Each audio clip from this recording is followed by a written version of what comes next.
A Bíblia não diz tudo, porém ela pincela um pouco da corrupção do Salomão, ele que criou um sistema mágico chamado Goetia ou Goécia, que consiste em um conjurador, no caso um mago, em um círculo mágico evocar daemons, em outras palavras, demônios, e com isso ele conseguia manipular essas criaturas e pedir coisas. Ele conseguia invocar e evocar. A diferença está no pedir ou no exigir. Salomão catalogou 72 demônios. Então tem 72 para serem invocados. Cada um é especialista em uma atribuição específica. E foi justamente com esses demônios que o Salomão, que ele construiu o templo com o nome dele, o Templo de Salomão, né? Ou seja, um templo como esse não deveria ser símbolo de coisa boa, né? Mas dito isso, Salomão, ele criou um grimório, colocou todo esse conhecimento, que foi colocado no nome de Clavícula de Salomão, onde tem catalogado os demônios, a imagem dele, os símbolos deles, como fazer os rituais, como invocar. E baseado nisso, Rafael Fernandes, ele criou uma antologia, que é quadrinhos, chamada Demônios da Goécia, ou Goécia. Muito sangue escorre pelas páginas dessa HQ.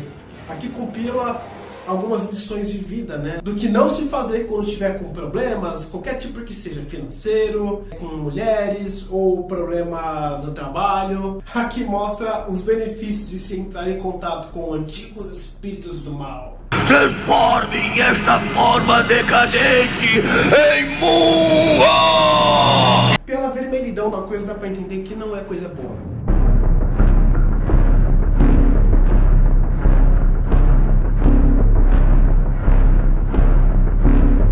Essa HQ faz parte de uma trilogia, que é uma coleção, que foi começada com o Rei Amarelo, seguida do Despertar do Cthulhu, e agora essa, fecha com essa no caso, né? Demônios da Goécia.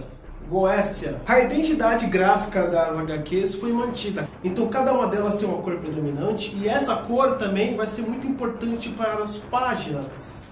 O quadrinho Rei Amarelo é preto, branco e amarelo, o Despertar do Cthulhu é preto e branco e verde, e essa aqui, que dizem que é a melhor, a mais legal, é preto e branco e vermelho. Então, sobre esse daqui, são 8 contos, para cada uma das histórias tem um quadrinista, né? Tem aquele que desenhou, e também tem o roteirista. Então, basicamente são 2 artistas por história. As histórias aqui, todas elas têm o teor da Goécia, é muito terror cósmico, aquela coisa bem Lovecraftiana, tem muito gore mesmo, tem muita cena explícita de nudez frontal. O terror psicológico aqui é de abalar qualquer mentição. Então vou falar rapidamente de cada um dos contos. A primeira história é Arapuca. Felipe é um jovem que na vida dele nada dá certo. Então ele tem problemas de relacionamento com a namorada, tem problemas para arrumar trabalho, tem problemas na faculdade, então nada tá bom pra ele. Isso logo indica uma coisa, né? É uma coisa que eu já imaginei que ele fosse fazer, porque fica meio explícito. Ele quer se matar. Só que aí ele descobre que dá pra fazer isso de uma forma diferenciada. Um tal de suicídio chamado o Eterno Retorno. Ele basicamente iria morrer e voltar. Então ele faz um ritual para que isso possa acontecer. Ele invoca um Daimon. Então daí pra frente muita coisa acontece e não dá pra falar mais além disso. E o segundo é o Mestre da Arte. Lucas tem um namorado que está internado no hospital, né? Ele está em fase terminal,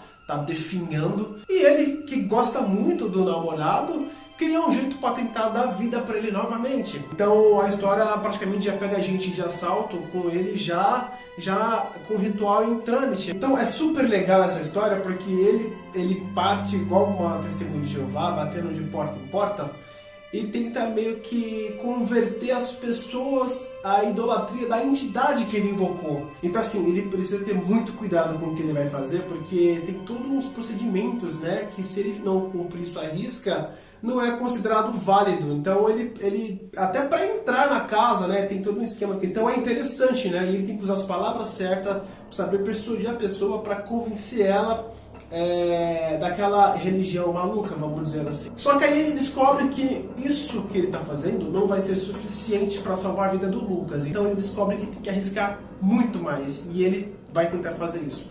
E isso também vai envolver mais ritual. E o terceiro conto é o chamado Teratoma. Uma mulher descobre que tem esse tal teratoma, que é um tumor raro que dá, nas mulheres no caso, no ovário. É meio bizarra essa história e o roteiro, ele te deixa algumas coisas meio subentendidas. Então, algumas coisas também vão parecer meio sem sentido. Porque a história já está sendo contada de um ponto em que a mulher já está com o tumor e conta meio que ela relembrando a hora que ela soube desse tumor.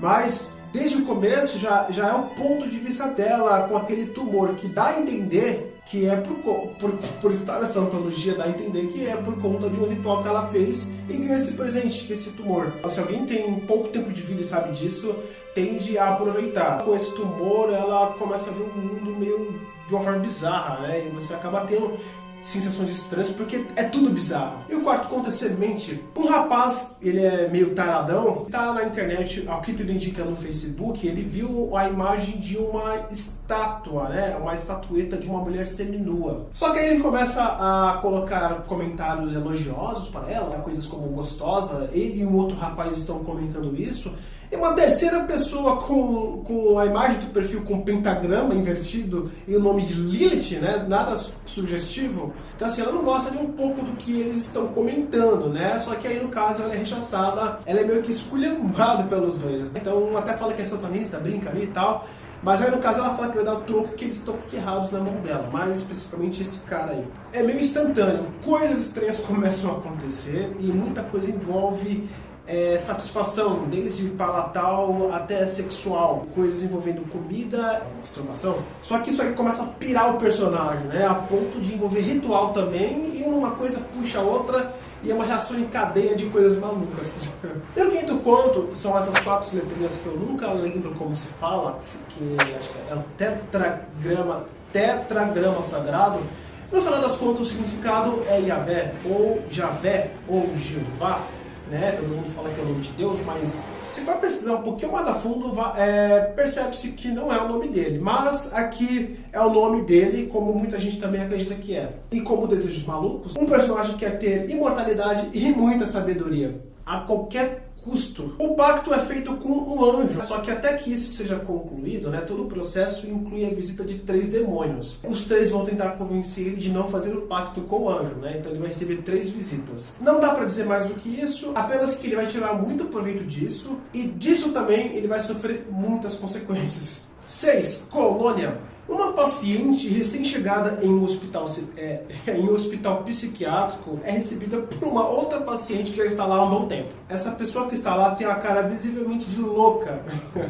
Ela diz que o lugar ali é terrível e promete que vai protegê-la do lugar, né? E também a criança que está no ventre da mulher. Ou seja, obviamente, a recém-chegada está grávida. Só que essa mulher que está lá, trata ela muito bem e você percebe que ela tem más intenções. É como se fosse preparar um porco para o abate. Só que vira uma maluquice total e no final das contas, coisas terríveis acontecem e isso vai incluir ela mesma. 7.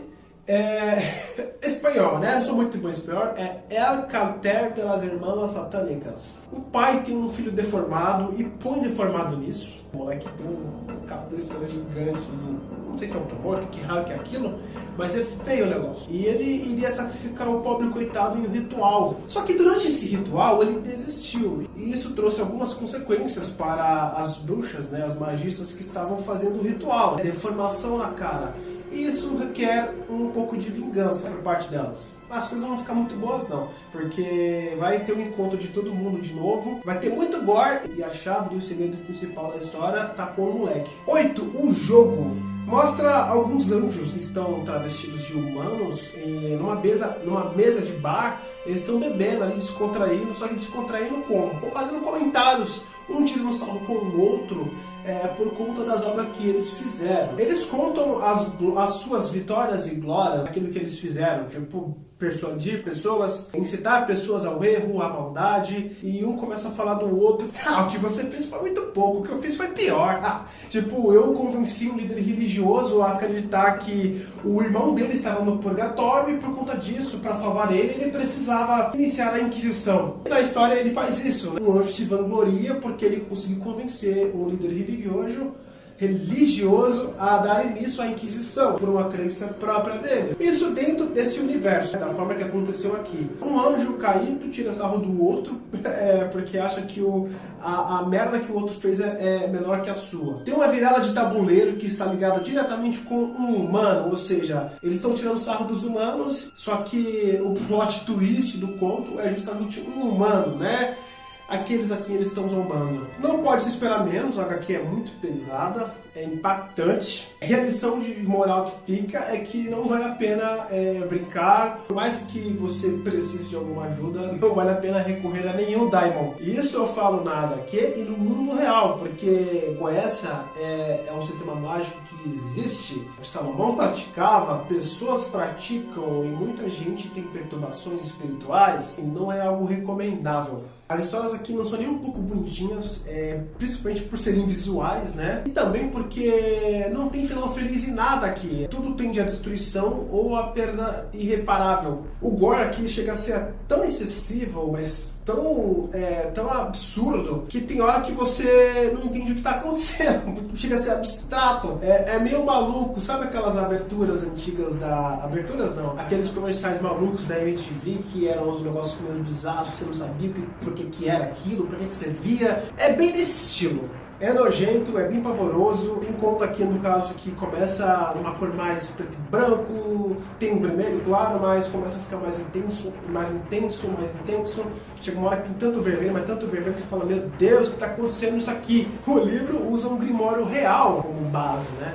Ou seja, algumas ilustrações aqui, nomes de personagens e símbolos são reais. Para quem crê no outro lado, no mundo sobrenatural, esse livro aqui vai dar medo, né? E principalmente se você for ler à noite. Principalmente se estiver sozinho, porque você vai começar a ler e você vai se sentir meio angustiado, meio estranho, meio pesado. Eu dei algumas pausas e você fica meio tipo, sabe, querendo olhar para trás, será que eu tô sendo seguido ou alguém tá me observando?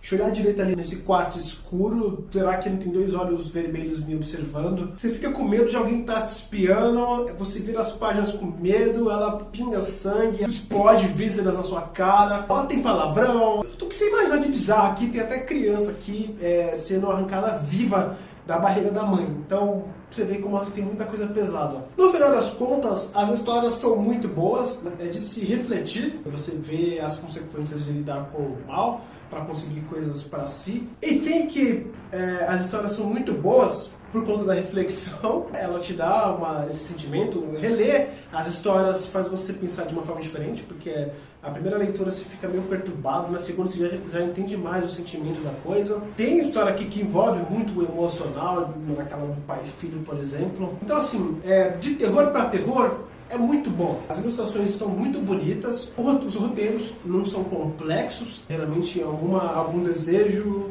seguido de ritual, então não foge muito desse ciclo. Como são contos, histórias mais curtas, não dá para explicar muita coisa, então bastante coisa fica subentendida, algumas coisas são mais explícitas, mas tudo está rodeando a Goetia, né? Que é essa coisa mais demoníaca. Não dá para recomendar para qualquer um.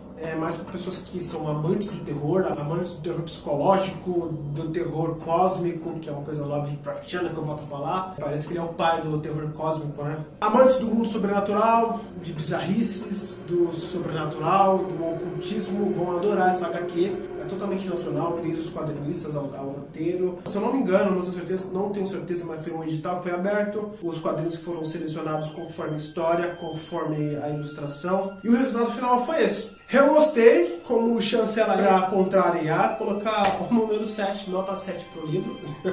E é isso aí, pessoal. Se vocês gostaram, curta, compartilhe, se inscreva. Curte, ajuda muito o canal a crescer. E é isso aí, até a próxima. Falou!